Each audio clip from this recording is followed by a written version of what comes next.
Guess who's back? Allegedly. Back again. Allegedly. Mopar's back. Tell a friend. Mopar money, Mopar problems. We got a lot to talk about today.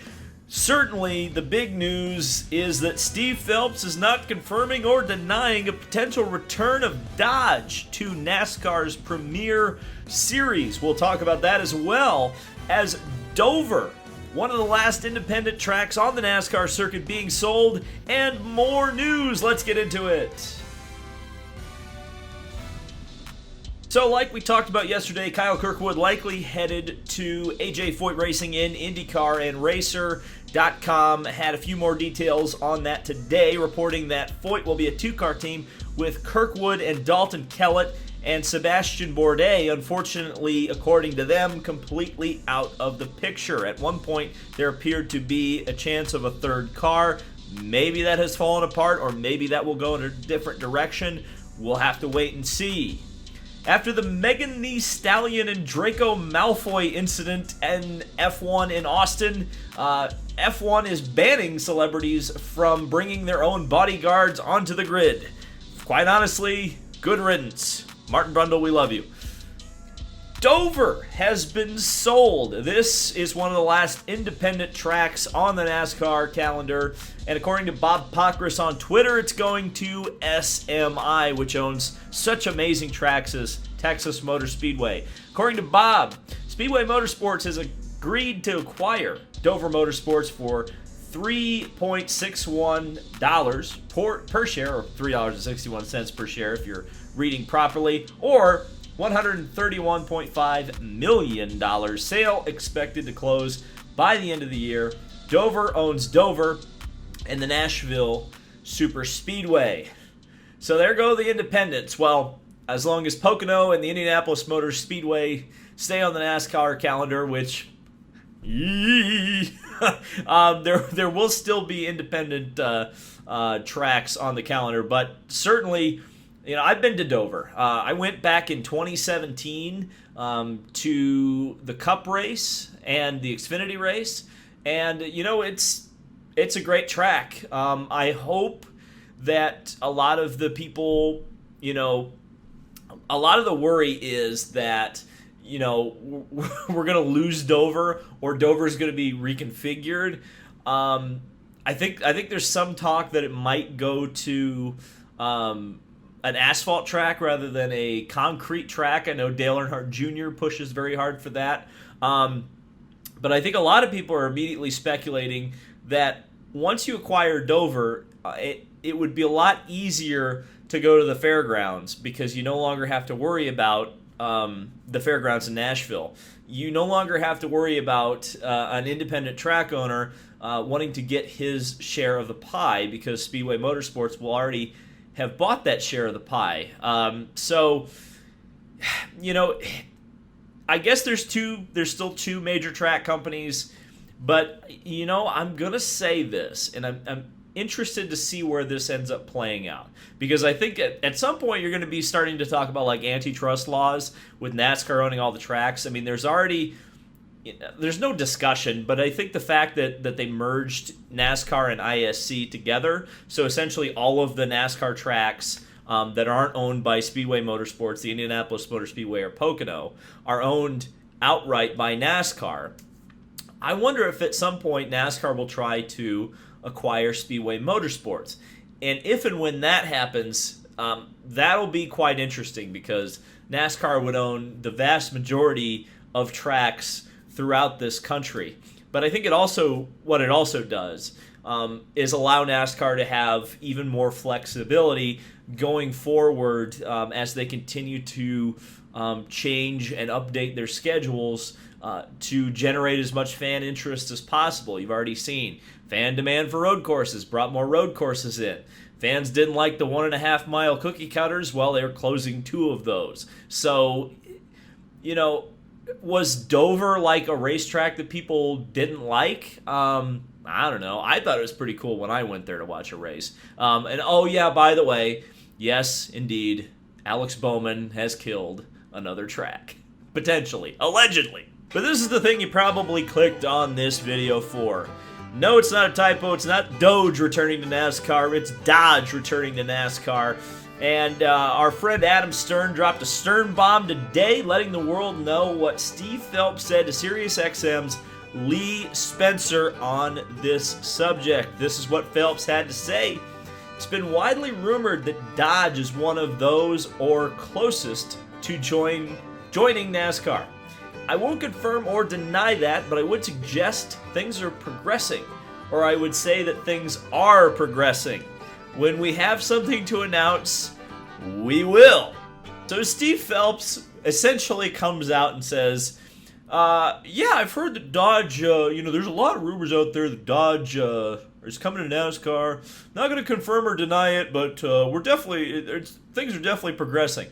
Well, what does that mean? It means that they are in talks with Dodge to return to NASCAR. And according to this, that quote, again, a lot of this with racing is you have to read between the lines. You have to read the things that are either said or unsaid or implied. And the president of NASCAR does not just come out and say, oh, yeah, I heard the rumors about we're talking to Dodge, and then just not deny it, and then outright say things are progressing. So this would be major for NASCAR if they could wrangle Dodge back into the fold, because one of those things that I always see on, anytime you get those boomer posts on Facebook, right, where it's like, well, what's wrong with current day NASCAR? And you hear people going, well, I wish Dodge would come back. Well, if Dodge came back, you're beginning to get rid of a lot of the excuses that the older fans have.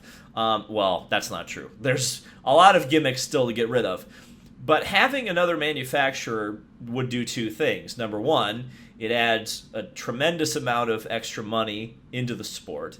You've got television ad buys. You've got promotion. And one thing that a new manufacturer will do is turn up that Bunsen burner on the other three and kind of kick them in the butt a little bit. I think you literally have to go back to 2001 when Dodge made their last NASCAR comeback to see exactly. I think Dodge coming back, there was a lot of things in 2001 that turbocharged NASCAR into becoming the 900-pound gorilla. I almost want to say it was, but I feel like that's a little disingenuous. It's probably a 550-pound gorilla at this point. But one of the major things was that in 2001, when Dodge came back, and really the 2 years prior to Dodge coming back, there was a huge promotional and marketing push that Dodge put forth and was like, hey, we're coming back to NASCAR. We're going to put the die-cast in the cereal boxes, and we're going to run all these TV ads. And it really did work. And we're going to get Bill Elliott, the most popular driver at that time, to drive our car. And so, the way that all worked out was just another factor in NASCAR growing significantly. Now, Dodge hasn't been seen since the end of 2012 when they announced they were going to leave the sport. In fact, they were going to come in with the Gen 6 car. Believe it or not, they were actually looking at hiring Andretti Autosport to run a team driven by Kurt Busch. No, that's not hyperbole. That is not made up. That was going to happen, and then it didn't. But it did end up with us having Kurt Busch in the Indy 500, so that's something.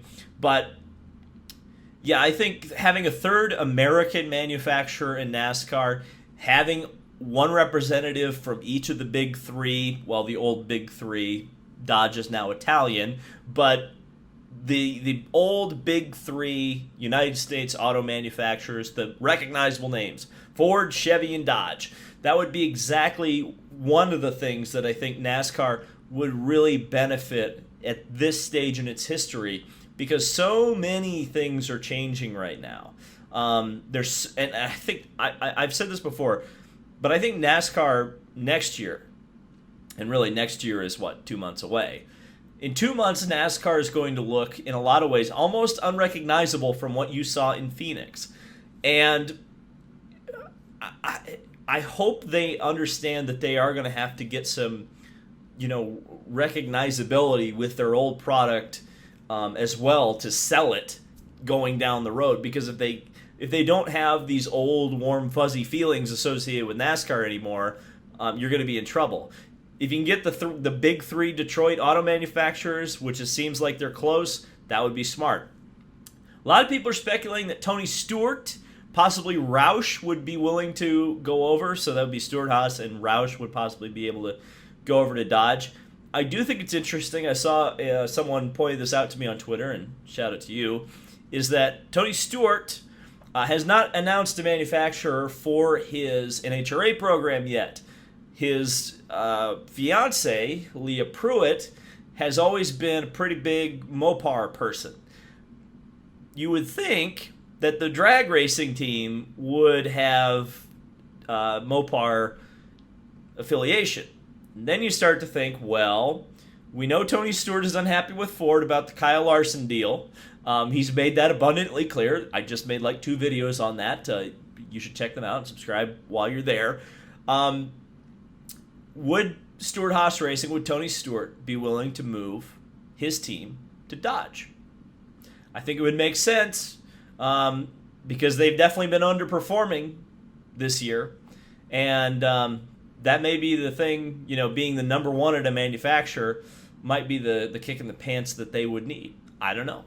We'll have to see. This is exciting stuff, I think. Anytime you talk about more manufacturers coming in, people always talk about, the cars don't matter anymore in racing. And yet, all anybody ever gets excited about anymore are the alleged manufacturers that may or may not be coming into series. Tells you something, doesn't it? I don't know. Thank you guys so much for watching. This has been David Land on YouTube. Subscribe for more motorsport content, and I will see you in the next video.